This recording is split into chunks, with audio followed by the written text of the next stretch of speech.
আজকে করব মাছ দিয়ে ঝিঙ্গে আলু ঝোল। তো কি করে দেখবো চলো। অলরেডি আমার তেল গরম হয়ে গেছে। মাছ ভাজার তেলগুলোতেই আমি ঝিঙ্গেটাকে ভেজে নেব। হলুদ দিব, লবণ দিব না, হলুদ দিয়ে ভালো করে নাড়াচাড়া করে নেব। লবণ দিব না, লবণ দিলে জল ছেড়ে দিবে। তো ঝিঙ্গে আলু মাছ দিয়ে ঝোল করবো, পাতলা ঝোল। তো ফুল ভিডিওটা দেখো। মশলাতে কি দিব হচ্ছে 6টা শুকনো লঙ্কা দিয়েছি, আর আদা আর জিরে, আর শিলে বাটা মশলা কিন্তু খুবই স্বাদ মিক্সচারের থেকে। তো আমাকে শিলে বেটে দিব। ঝিঙ্গাটা ভাজা হয়ে গেছে, এটা এখন উঠিয়ে রাখবো। ঝিঙ্গা ভাজার তেল রয়ে গেছে, একটু হালকা তেল দিব। তেল দিলাম না, এইটুকু তেলে আমার হয়ে যাবে। তো দেখো এটাতে দেবো স্বাদ মতন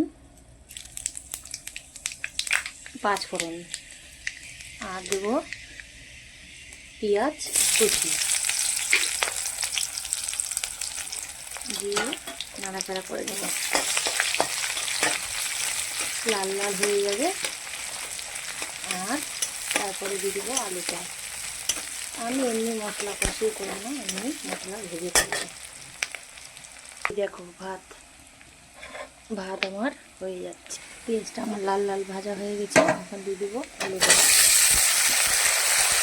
দিয়ে একটু নাড়াচাড়া করে নেবো।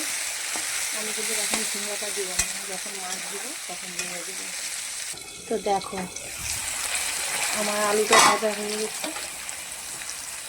এখন একটু নাড়াচাড়া করে কষানোর জন্য হালকা জল অ্যাড করবো।